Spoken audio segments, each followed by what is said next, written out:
The opposition seems to believe Afghani memories are as short as their own.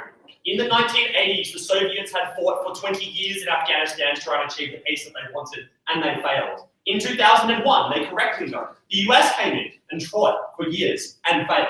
Then in 2009, they tried the exact strategy that they are copying, and again, they failed in the troop surge. That suggests to me that people are far less likely to achieve this long-run peace goal that they have a pipe dream of suggesting. But more than that, they forget what has happened more recently, when the Afghani government has made overtures as to the potential of a ceasefire. They've made suggestions that they could incorporate the Taliban into the government in return for a peace. And this is a thing that is being seriously considered. You will note the suicide attacks that they were most concerned about have been massively reduced since that offer was made. I think that the outcomes of this introduction are probably that they need to do far more work than say that the US is big and strong and will win. I think that all that they could ever potentially claim is that they'll be able to walk into the city and have a tank there. But that didn't win peace any other time. The Afghanis fought in asymmetric warfare every time, and they just killed civilians and soldiers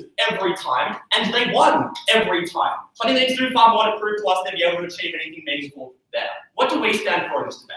We support the peace process that the Afghani government is advocating for and is defending. We support the winding back of US peacekeepers to the extent that they are there. We would support aid convoys to the extent that we wanted to have them present in this kind of debate.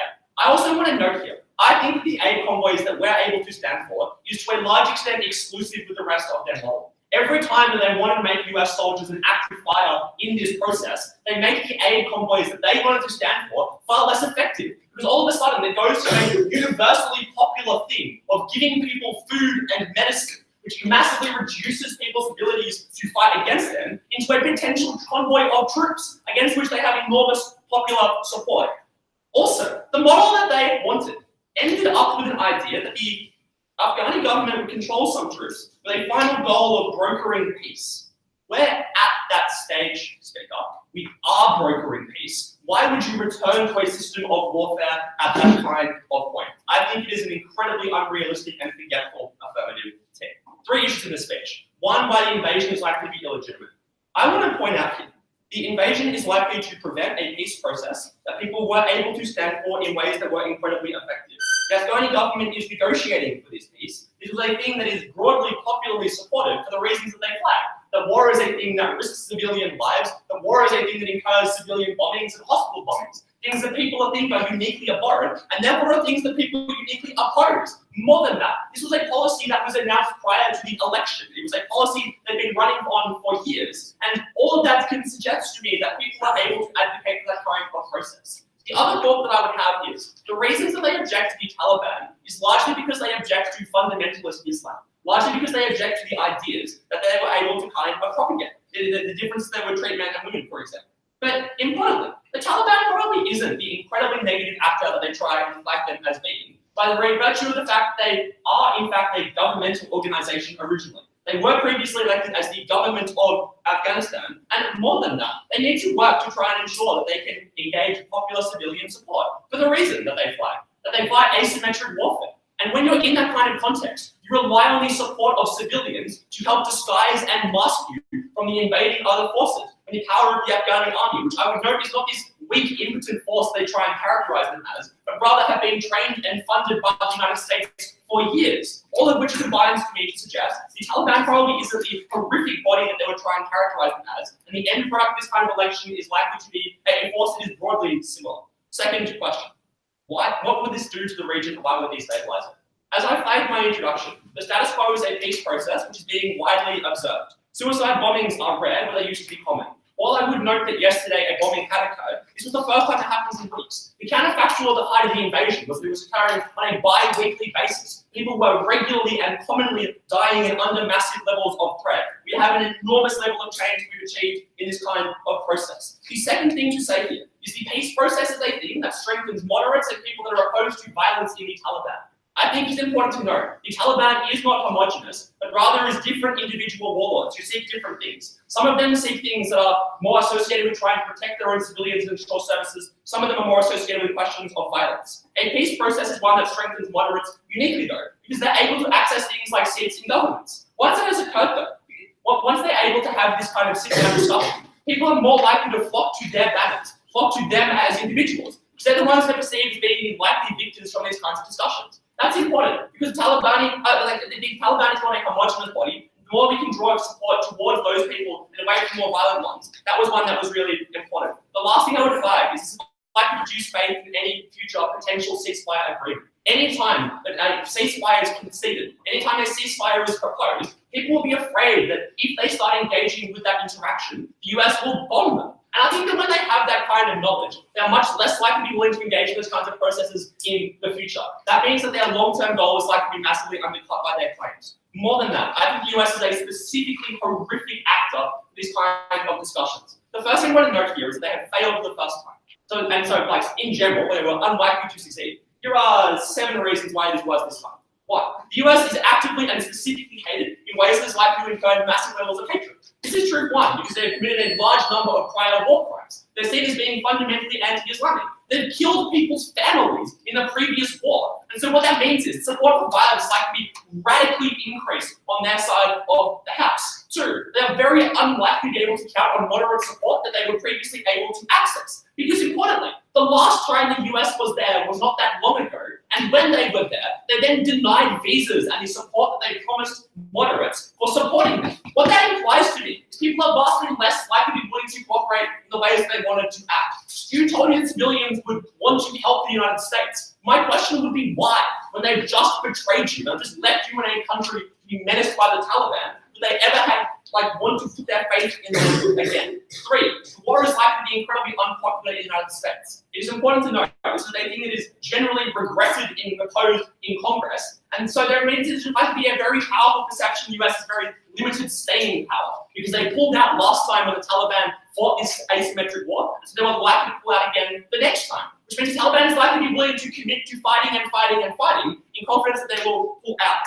5, US soldiers are uniquely radicalized to hate Islam. It is important to note, this means that they are likely to hate the Afghanis. They're likely to use things like war crimes. They're likely to fear civilians as being terrorists, for the reason that when they've been in this kind of position, they're likely to have those kinds of positions. As a consequence of all of this, they're likely to rely on drone strikes, which I think is uniquely problematic, because it's unpopular in foreign policy in general and lacks the targeting capacity to ensure they don't kill civilians. This means it's likely to radicalize more people against the United States and radicalize them in favor of the Taliban, which I think is a really problematic end outcome for them. The end outcome of these statements is they had to rely on John Bolton, an unapologetic racist who did not regret the death of Afghanis, as being their force in which they tried to achieve this kind of change. That seems to be like a crazy decision to try and stand for. Lastly, I think this means in the long run will inevitably lead to the status quo and worse version of it. This is true because their government is likely to be seen as an outpost of the United States. They'll be seen as being weak. They'll be seen as not representing their people when they betray election promises the United States tells them that they should. Lastly, people will not engage in the peace process in ways that were important. They forgot the lessons of history and were doomed to repeat them.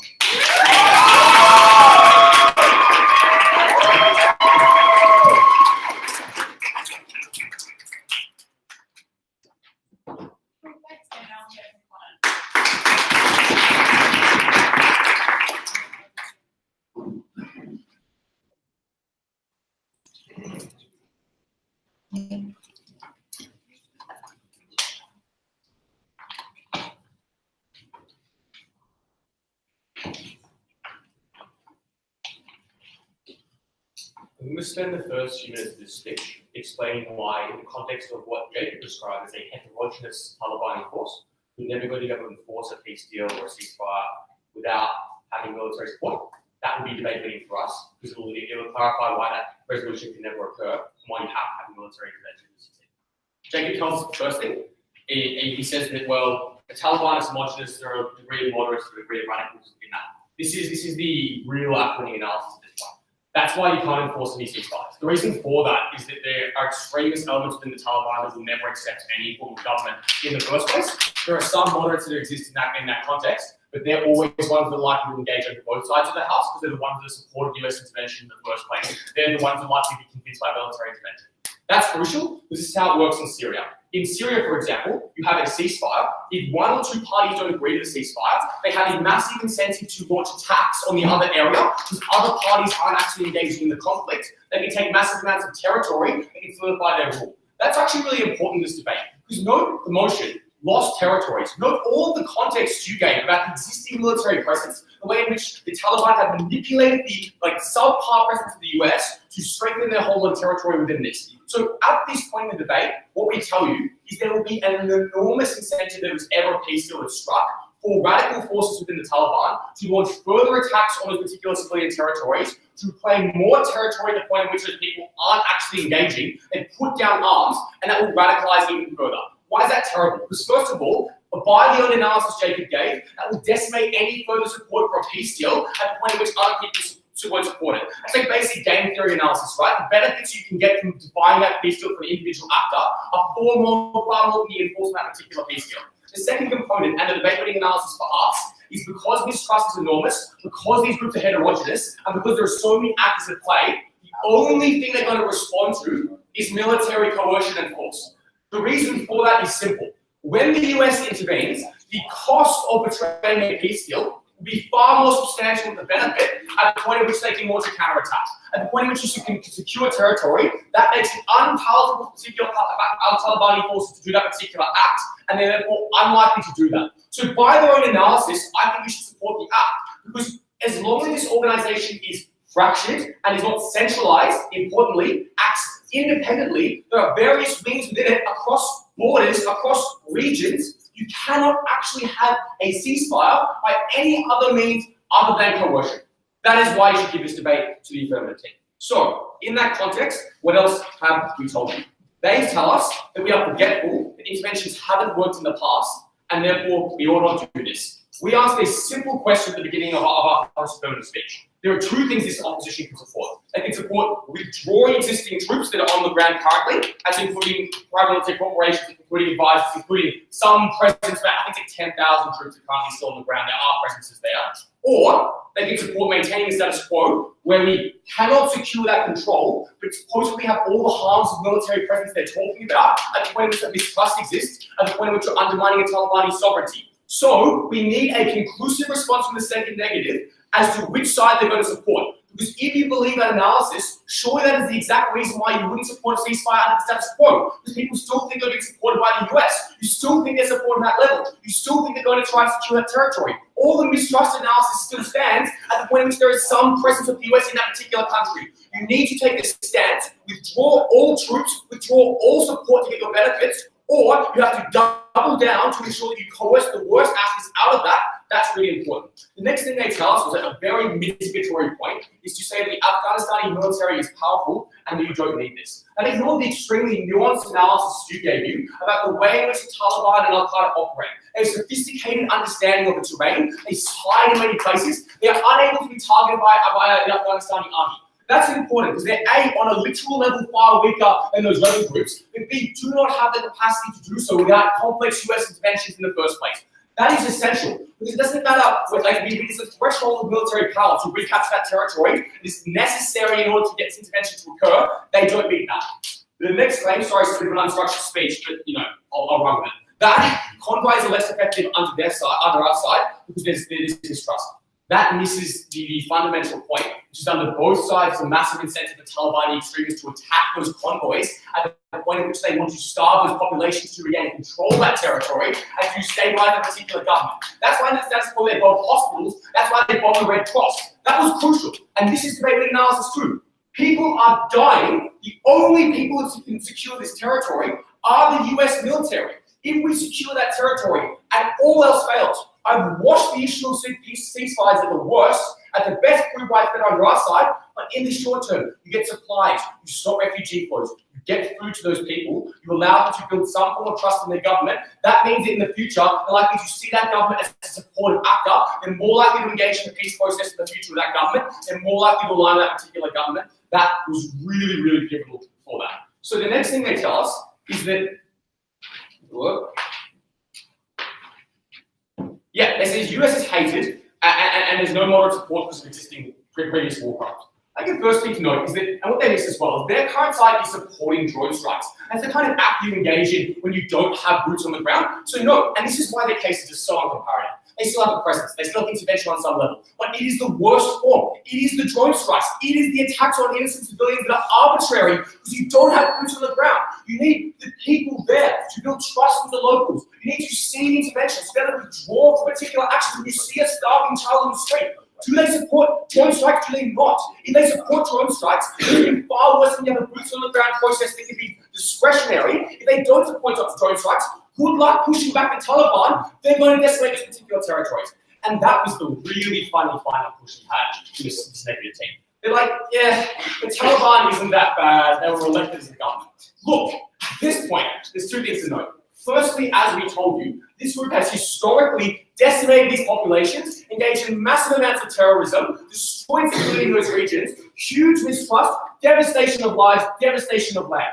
That is something that means that a large majority of people are very, very skeptical about organisation ever actually occurring. That is why they wanted to demilitarize. That's the point at which we had our proposition, which was to ensure we had a military victory and could incorporate and do some form of transitionary government was crucial because they were not going to accept the Taliban with arms because there wasn't trust there. But the second thing was the comparative analysis we gave you, which was the point that the most extreme Talibanis never responded to anything other than military incentives and coercion because they were bound by a particular ideology that supported them actually killing those people. They were never going to accept it unless the losses were so massive they couldn't do anything else. So at that point, it actually just didn't matter. That was the best thing the US could do. The final thing they say is there's real US support within a particular government. I've already explained to you why the current intervention, why the worst intervention occurs, we desperately need a response on what this negative team is. But the second thing we told you was that because of congressional bypass that's being used through factors of existing intervention, we actually don't need the support of the majority of the US people. We can get intervention at the point at which we increase those troops on the ground. We can increase it through that process. So it actually was kind of irrelevant to the debate. If we could prove a successful intervention, there's likely to be support for that at that particular point. So at the end of this speech, we had relatively moderate objectives. The peace process would not work. We need to secure basic security, basic food, basic healthcare. We'd probably lead to a better transitionary government too, but on either metric, we're so proud to close.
Let's clarify what this team missed. We stood for the status quo, which was the gradual wind back of US support and pulling out those advisors. We gave you reasons why that US presence was detrimental to the long-term peace process and caused all the civilian deaths and casualties that this team wanted to decry.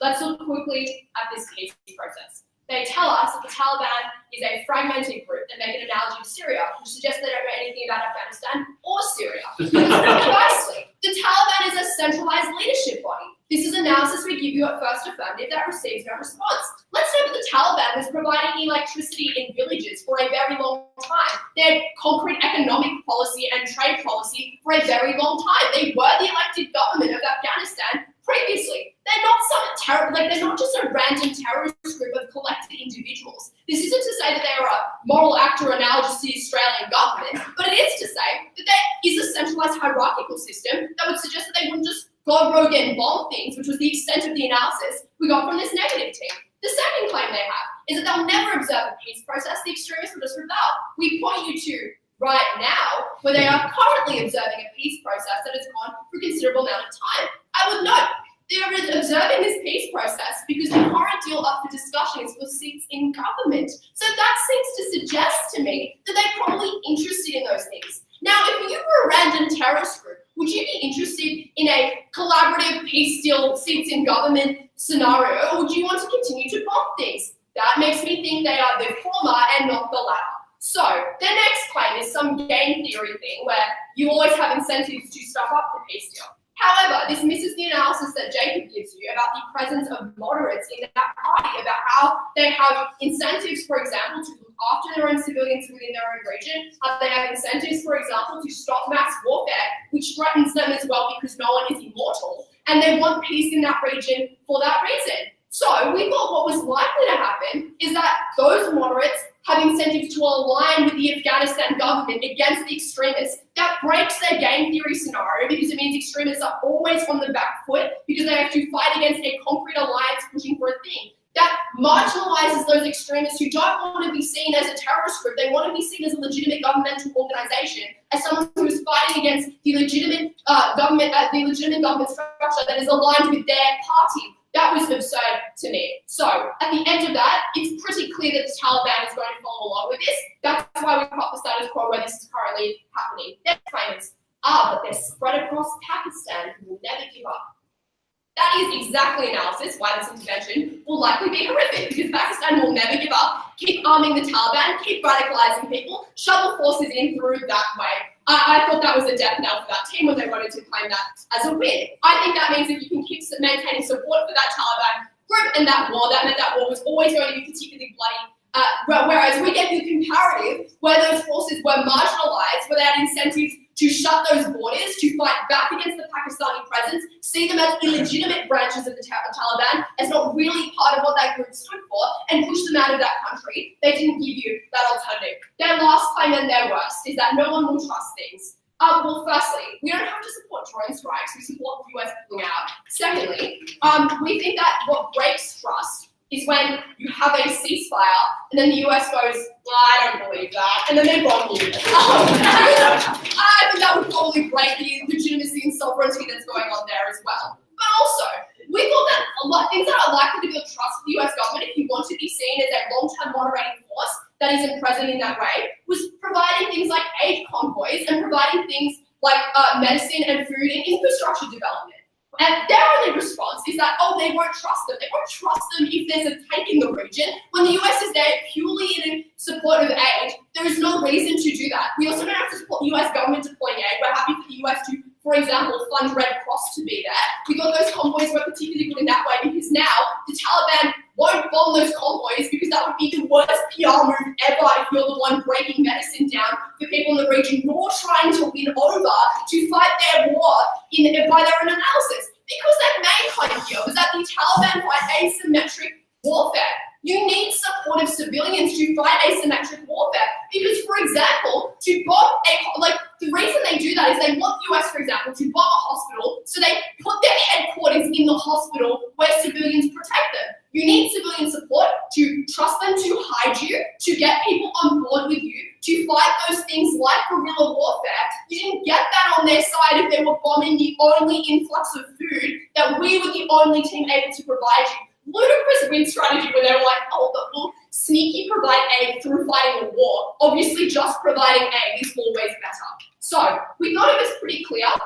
And also, the Taliban had incentives to shut the aid convoys out of the worst affected regions. If by their analysis that Taliban have pockets of controlled territory that the government cannot access, what incentive do they have to let aid into that region if they are seen as part of a US invasion and a part of a US strategy to take away their sovereignty? We thought the only way to get aid to the worst affected regions was by our policy. So at the end of that, we thought the peace process was likely to be successful on our side, and they were going to jeopardize all of that for a war that was going to cause long-term bloodshed and violence. Let's look now at what that war looks like on the ground. They tell us mountains require military support. Yes, if you want a military victory, we didn't want that. We wanted a diplomatic victory. That's why we give you, let's give you 4 reasons why the Taliban is likely to buy into that instead of a military victory. 1, they know the US has a lot of money. It's not a secret. They're not going to be trying to fight and match them with tanks and that sort of thing. They're going to want to, so when given the comparative, a long, drawn-out, bloody process that will kill a lot of Afghani civilians, and a process that could give them governmental legitimacy, they were likely to choose that. Secondly, they are sick of being on the fringes, running autonomous small villages where they don't have any power or sway to enact their ideology. They want to be in a legitimate, centralized government position where they can do those things. Thirdly, they don't want to be seen as a terrorist group. They want to engage in international relations. They have incentives, for example, to influence countries like Pakistan, and they can only do that if they are in a legitimate governmental authority. These are all responses that were in Jacob's speech that just got no attention. Let's look now, and this is substantive, as to why this will destroy long-term trust in the Afghanistani government. Let's note the success of this team's case is premised on the fact that they can set up a government that is self-sustaining, that is able to provide all the services and stop the terrorist attacks that they were willing to decry, or all they've done is fought a war for the exact same status, or for a worse version of the status quo.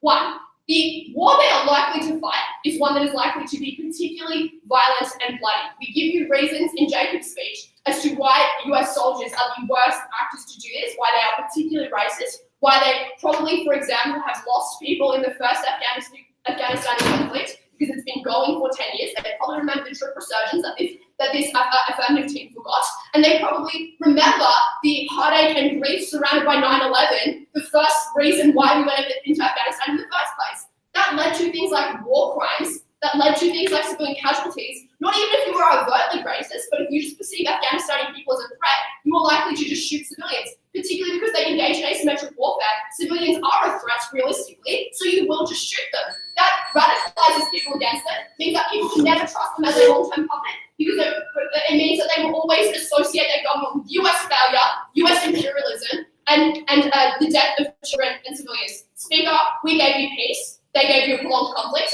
Proudly made.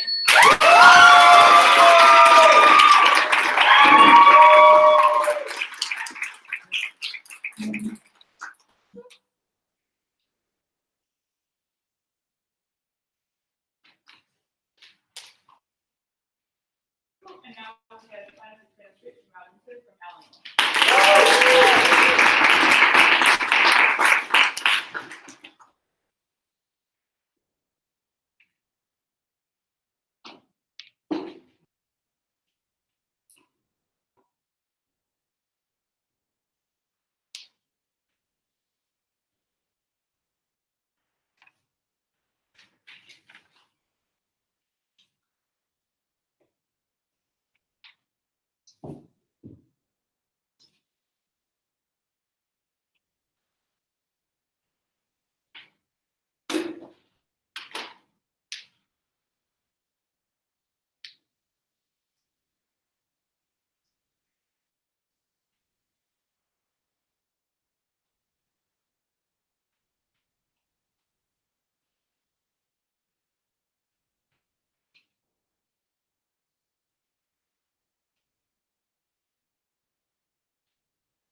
Speaker, if the US withdraws now, the Taliban has every incentive to gain even more territory than it already does, because the amount of territory that the Taliban has currently in the center of Afghanistan is dependent on the level of force pushed against it by Afghanistani forces and the level of US forces that exist now on the borders of Afghanistan.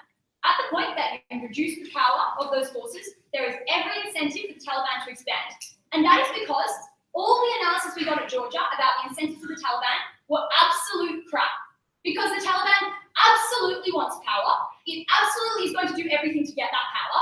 That is why it terrorizes people. That is why they have suicide bombings. They are not an altruistic organization that just gently wants power over a country. Because if they did, they wouldn't be killing people to get that power. It was the mischaracterization of the Taliban, or at least the assumption that all of the Taliban and all of Al-Qaeda and every other insurgent group in Afghanistan that we pointed to in this debate was as altruistic as your best case scenario. No response to any of the worst case scenarios that you also had to deal with, given that even if you could get peace talks with the most moderate of the Taliban, you could never get peace talks with all of them, and therefore the violence would inevitably continue. 3 questions in this speech. Firstly, what side is most able to get peace? Secondly, can we regain territory through military intervention? And finally, if this is justified intervention. Firstly, on peace. What they tell us in negative is that peace will be achieved naturally without the American intervention. They give us some context that isn't really backed up with fact about why peace talks are happening now, therefore they will be successful, and we prevent that. One, just because peace talks are happening doesn't mean they are happening successfully. We would say that for every conflict, peace talks are continually happening. See, like the Israel-Palestine conflict, it doesn't mean that you're getting any success with them, and to the point that you are not getting success, lives are being lost, therefore different strategies need to be taken at that point. But secondly, them being like, oh, we have less suicide bombings than we used to, that's a good thing, is obviously still worse than having no suicide bombings, which is a comparative where you completely dismantle the Taliban, which is what we do on our side, when we have unmatched military strength as the US military and are able to totally combat them. But thirdly, as we tell you, and as I said in my introduction, there will always be extreme branches of that Taliban. There will always be Al-Qaeda. And so even if you could engage parts of the Taliban in peace talks, and even if you could encourage the moderates to your side, you were never going to totally dismantle and take away the power of the most extremist groups who always wanted to regain more territory, who are going to continue to be violent. But here's the final push that we make here, is that even if you can have peace talks within Afghanistan, there was no response from this side to the fact that the Taliban also exists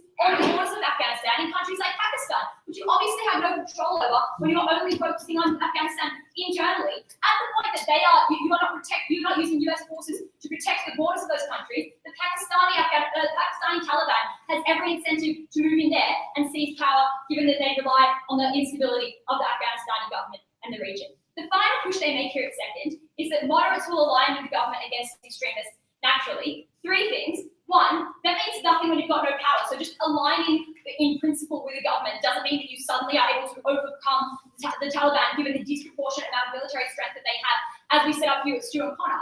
But secondly, what the moderates also can get enslaved and tortured by that Taliban. That is why they have so much dominant power in those regions. And finally, if it was true that the moderates could just oppose the Taliban and therefore they would lose power, how did they get so much power in the first place? And how were they able to use that power in a way that crippled the population and killed plenty of people in a way that was really bad for Afghanistan on them? So you were never going to get peace. They could never guarantee that peace was an organic trajectory that was going to happen. To the extent that it might organically happen 20 years down the track, that wasn't something we were happy to stand by, given the lives that were at stake in the meantime. Let's next talk about whether the US military would be successful in regaining this region. The thing we hear first from First Native here is that it won't be successful because of past precedents such as the 1980s with the Soviets or the past interventions of the US troops. One, we tell you that the Soviet wars are proxy wars. There is a different incentive there, which means that they are unlikely to have as tangible outcomes as we have. We have a clear goal going in. It is much more likely that we can achieve that goal than a proxy war between Russia and the US happening through Afghanistan. But secondly, we tell you in setup at Stu that the US military in this intervention has never had as much support domestically before as it has now. And yes, that was because we had people like John Bolton who were in charge. Because we had a hawkish military that wanted to intervene in Afghanistan, that was really important for our side. And you got more funding, more military strength, more devotion to military technology and things that would be really advantageous for the US military. That was the comparative, because it wasn't going to be the same as those other interventions. It's going to be significantly different. They will be significantly stronger. Therefore, they will likely to be far more successful and be able to overcome Taliban there. But finally on this, their comparative in this, we set up for their comparative either that we somewhat stay there, we somewhat don't, or they leave. They tell us they're going to leave entirely. Obviously, at that point, they have absolutely no capacity to regain those territories. But by virtue of them just pulling out, we regain those territories far more likely than they do. The next claim they make on this is that the US is unlikely to regain those territories because they're unpopular in Afghanistan to save a history of war crimes. That ignores the nuance of analysis we gave you about the relationship between the US government and the Afghanistan government as it stands. The first thing on this is that all that analysis about why the US is unpopular because of war crimes probably applies more so to the Taliban, who oppresses the people in Afghanistan every single day. But secondly, the US made promises to help stabilize the government in Afghanistan. So it's reductive to say that they are just despised by the Afghanistani population because they invaded in the first place. They're also despised because they made promises to set up a government there, and instead of doing that, they fucked up under the opposition's model. So that was the thing that Afghanistan people were angry about, because they totally destabilized their government. We can't fiat that out in either side of this debate. At the point that has happened, the best thing the US government can do is restabilize that. That is where they regain that popularity. But thirdly, they're probably going to be more popular at the point that they are saving lives and also providing aid to those people. That was really good. And then the comparative was the best thing to do to regain that territory was drone strikes and things like that, which they also didn't want to do, which meant they also had no capacity to regain territory. On aid, they say here, the US can still fund aid and the Taliban won't bomb them because that would be bad for PR. One, if you cared about PR as the Taliban, why would you let the US be the good guy sending in the aid? Obviously, you have strong incentives to block that aid from coming in because you don't want the US you're there oppressing people and starvation is driving your population. But secondly, if that was true, why historically was the Taliban blocking aid convoys that were being sent in now? That's why we had to go in on the ground, because the aid wasn't getting to the people now. You had to deal with the reality of the comparative, which is the status quo. You couldn't set up a new world in space where suddenly the Taliban was going to work with the US to get food to the people. But finally, we tell you that Taliban won't let anybody enter their areas. They're unlikely to let aid convoys enter their areas either. At that point, you couldn't get aid to the people, so the people were worse off. The only benefit we brought in this debate, regardless of regaining territories, which obviously we have more capacity to do than their side, that benefit was that we made sure that the aid got to the people. We won on that issue.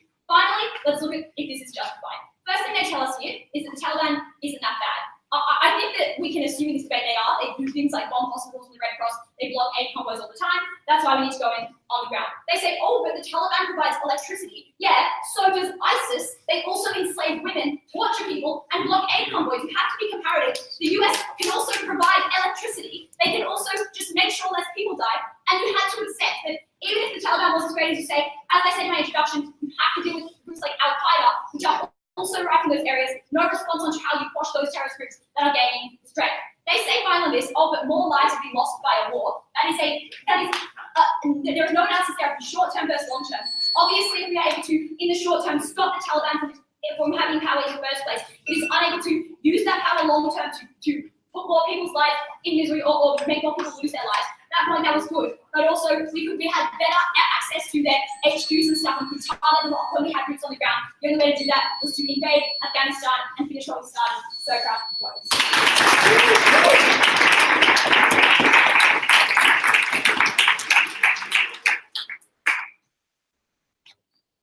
And now we have the third day.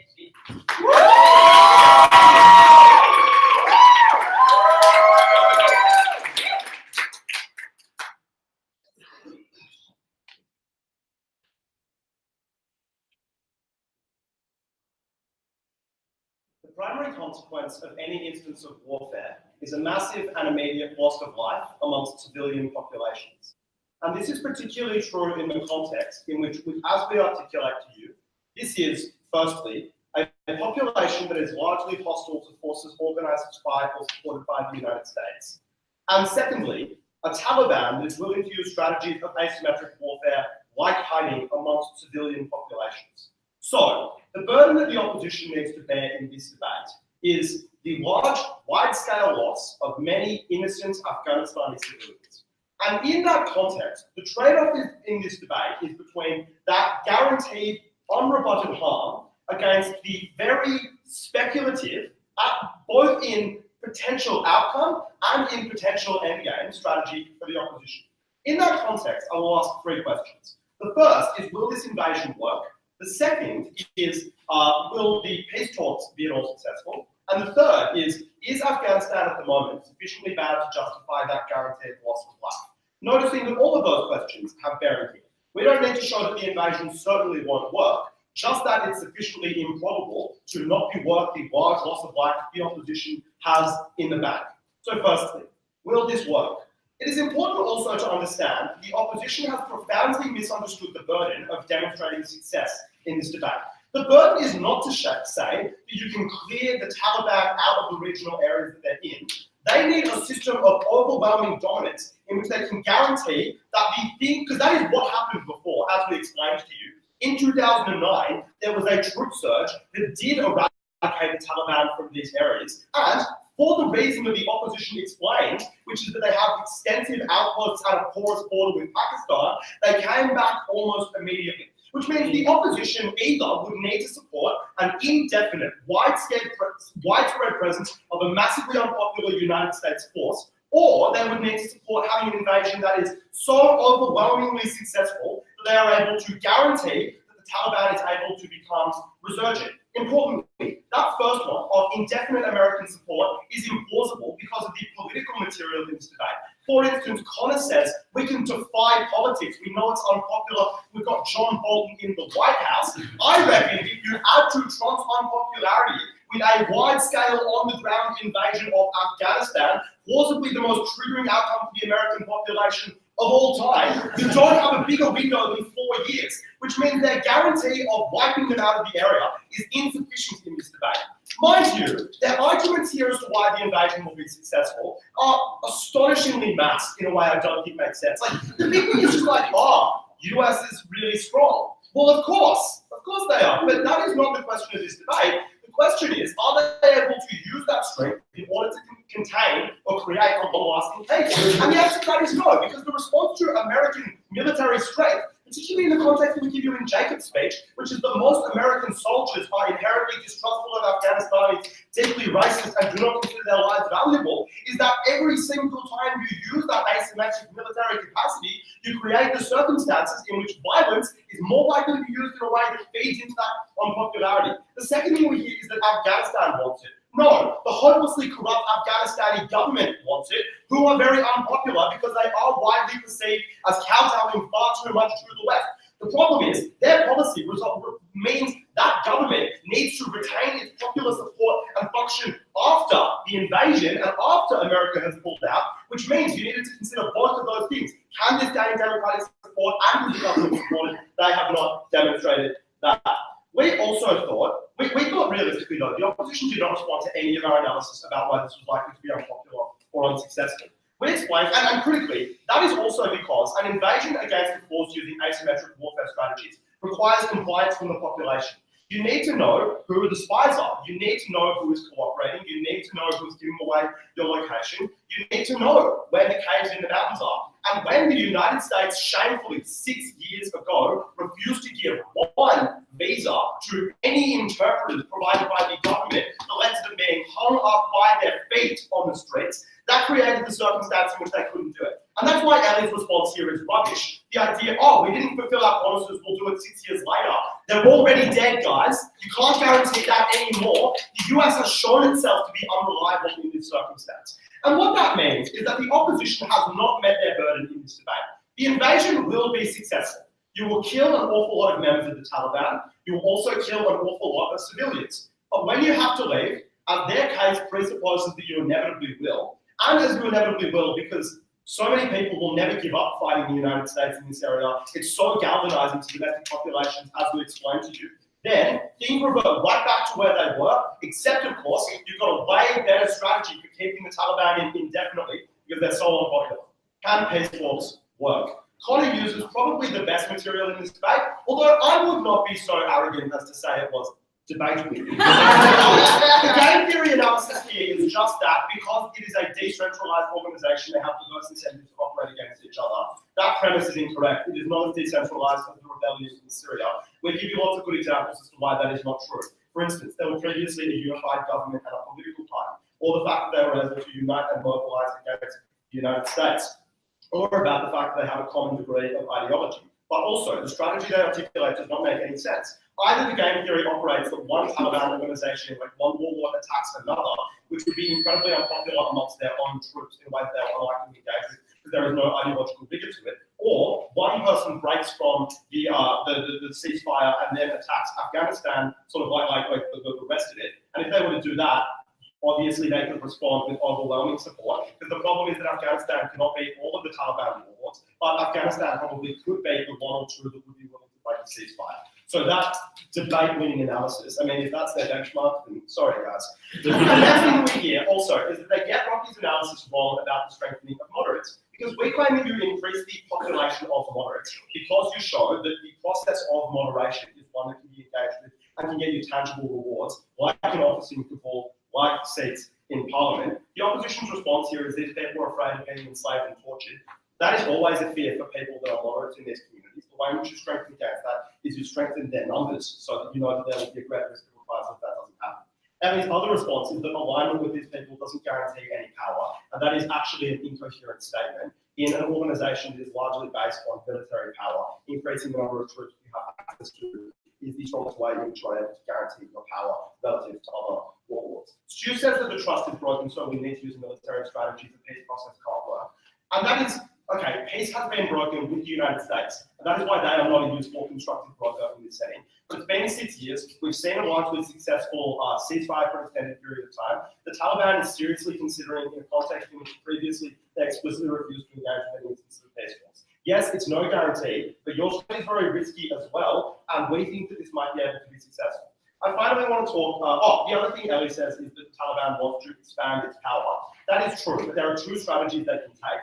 Either they can lock in the bank the strategy of guaranteeing their power by ensuring that they're able to access parliament. The converse to that is they're able to take the very risky strategy of constantly fighting, in which individual warlords never know if they're going to have that power.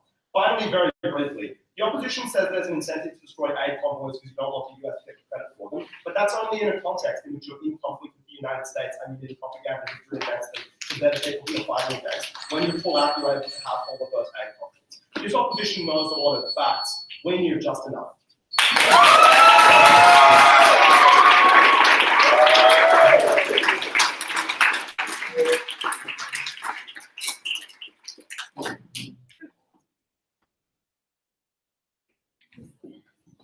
Cool, and now welcome back to the of the opposition game.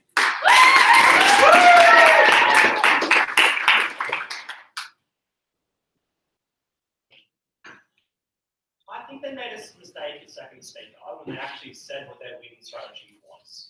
They tell you they wanted to fight the Taliban until they couldn't do anything else, and then they would sue for peace. But I think if they wanted to pursue that strategy, they had to spend time in their speech proving that they could do the first bit, the fight until they can't do anything else bit, which seems a little bit hard. Because I told you in my introduction, it was something that was probably going to be a bit challenging given the repeated failures that occurred before. And so the 5 words that they have on this topic, the statement the US is very strong, probably wasn't enough in order for them to win that kind of aspect of their fight. More than that, we told you that they were uniquely badly positioned to win this war. We told you that they had burned their bridges with the moderates and left many of them to die. We told you that US soldiers were likely to be racist. We told you you'd probably not win that war in the first place. So I think they've just failed in their win strategy on that first hurdle. But more than that, I think they've also just not considered what this debate is about. And at the end, they also wanted a peace process. So all their material saying the peace process is unrealistic or will fail is they think that would hurt both teams symmetrically. 2 issues in this reply. The first one, will the conflict itself be beneficial for the people of Afghanistan? The second one, can the peace process work better if we fight a second war first? On the first question, around if the conflict would be more beneficial for the people of Afghanistan, what the affirmative told you is that it would be beneficial because you get in-aid convoys, because people will be able to control more territory.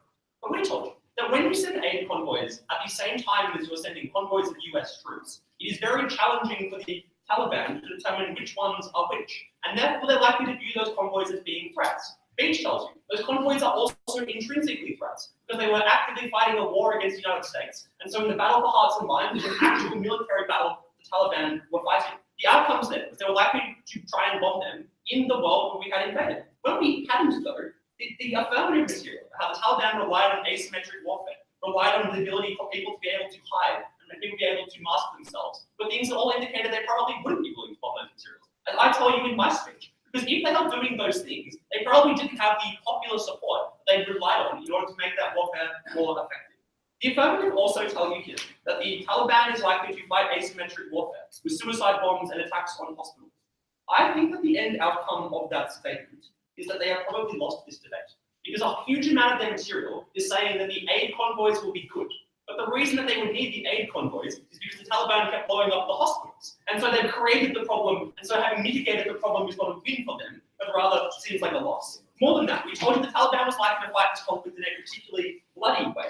We told you they would expect to win if the US has pulled out before, and they relied on a sneaky illegal strategy to fight this war in the first place. We told you US soldiers were likely to shoot civilians who they saw as a threat. The last thing the affirmative tell you in this issue is the idea that the Taliban will never entirely agree to a peace process. And this is, I think, a symmetric claim, because it probably is true in both worlds. But more than that, as we tell you at Georgia, you are likely to ally moderates in the Taliban with the government, which massively reduces their power, reduces their capacity to fight against those states. Instead, you had an overwhelming alliance of large swathes of the Taliban with the Afghani government against the very small number of rebels who thought that a seat in Kabul wouldn't be good enough. They probably are likely to push people more towards those moderates, which weakens them even more, as I tell you in my speech. That makes me think the war itself will not be good for the process. On the second question, is the peace process better to fight another war first? I think the first obligation on the affirmative is to prove why the first war wasn't good enough, but the second war will be better. And at no stage did they even mention the troop surge in this debate.